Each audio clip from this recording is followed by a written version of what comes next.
Sa ngalan ng Ama at ng Anak at ng Espiritu Santo. Amen.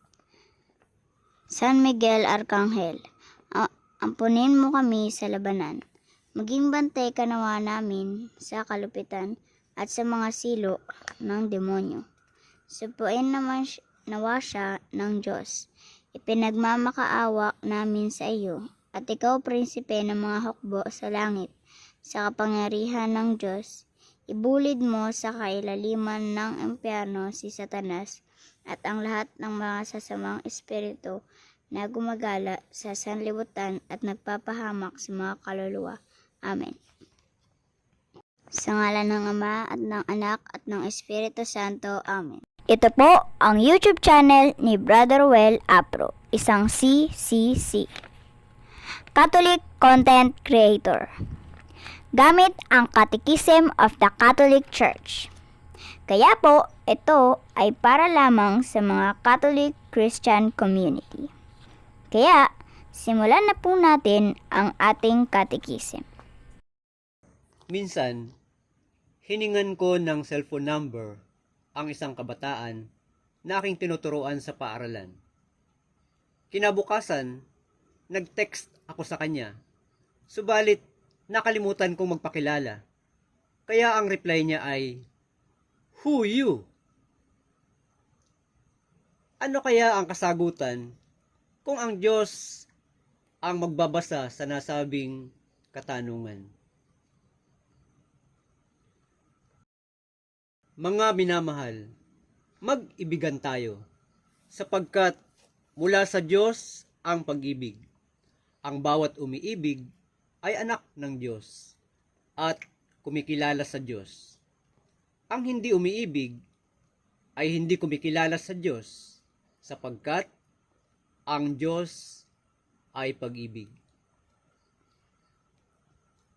God is love. Ang Diyos ay pag-ibig. Sa kredo na dinadasal ng mga Katoliko, buhat pa ng 2 siglo, ay nakapaloob ang katotohanang ang Diyos ay isa, subalit may 3 persona. Ito naman ang ating mababasa sa Catechism of the Catholic Church, pahina 62, na isinalin sa sariling wika natin. Matatag natin sinasampalatayanan na walang alinlangan na mayroon iisang tunay na Diyos, makapangyarihan, walang hanggan, at karunong-runungang Ama, Anak, at Espiritu Santo. 3 persona, ngunit iisang Diyos. Subalit, paano natin sasampalatayanan ang Diyos na umiiral sa ating kapanahunan? Sa pamamagitan ng kanyang salita na natala sa banal na kasulatan na nangyayaring hanggang sa kasalukuyan. Sa Ebanghelyo ayon kay San Marcos ay ating mababasa ang kanyang sinabi. Kaya huwag kayong maniwala kung may magsabi sa inyo, narito na ang Mesiyas. Naroon siya, sapagkat maraming huwad na Mesiyas at mga propeta ang lilitaw at gagawa ng mga tanda at mga kababalaghan, at darayain nila kahit na ang mga pinili ng Diyos kung maaari. Kaya mag-ingat kayo. Ipinagpapauna ko na ito sa inyo. Ito ang isa sa makapagpapatibay upang tayo ay sumampalataya sa Diyos, na ang salita na ating natunghayan na sa kasalukuyan ay patuloy na nagaganap. Isa sa huwad o nagpanggap na Mesiyas ay si David Koresh ng Amerika. Ang Mesiyas ay salitang Hebreo na ang ibig sabihin ang pinahiran, katumbas ng Kristo sa wikang Griego. Ito'y iniuukol sa ipinangakong tagapagligtas na walang iba kundi ang Panginoong Hesus. Si David Koresh ay parang ang yumaong Brother Eli Soriano. Biblia ang sasagot sa mga tanong mo. Sapagkat 14-year-old pa lamang si David Koresh ay kabisado na ang bagong tipan at ang buong Biblia nang siya ay 18-year-old. Milyong tao naman ang napaniwala ni Yeshua tunggarin ng Bungoma. Kahit may 8 mga anak at asawa na si Jesus daw siya. Subalit, ang naiiba sa lahat ay ang Jesus na iba, sapagkat babae siya. Ang Jesus na made in China.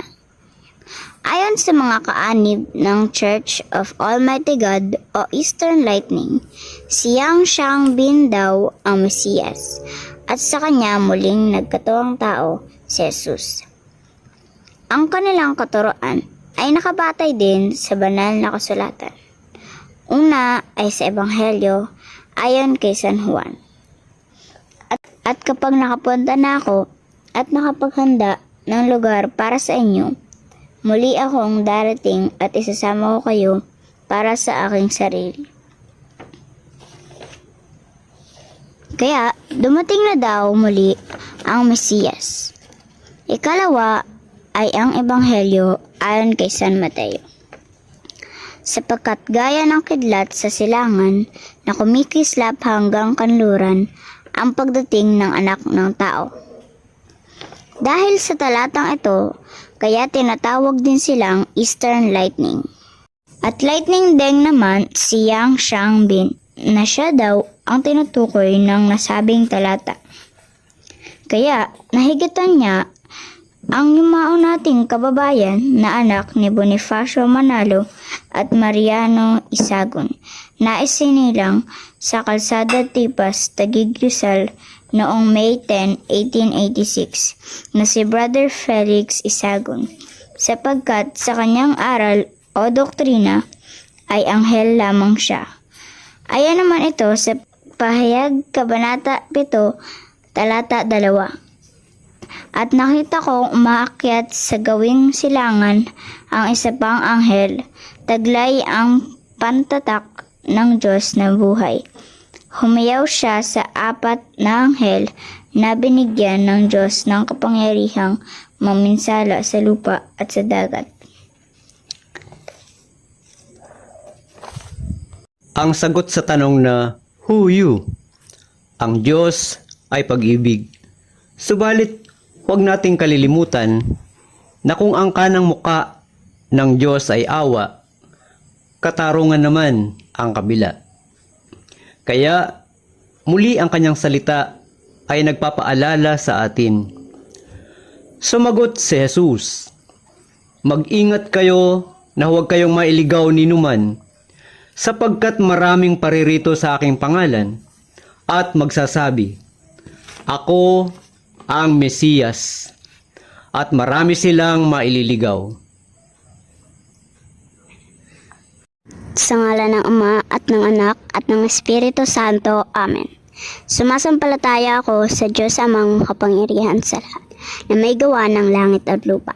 Sumasampalataya ako kay Hesukristo, iisang anak ng Diyos, Panginoon nating lahat.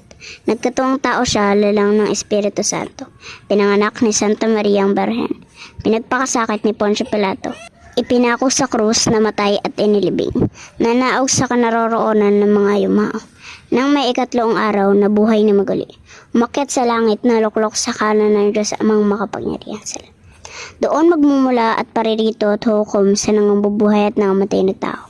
Sumasampalataya naman ako sa Diyos Espiritu Santo, sa banal na simbahang katolika, sa kasamahan ng mga banal, sa kapatawaran ng mga kasalanan, sa pagkabuhay na maguli ng mga namatay na tao, at sa buhay na walang hanggan. Amen. Sa ngalan ng Ama, at ng Anak, at ng Espiritu Santo. Amen.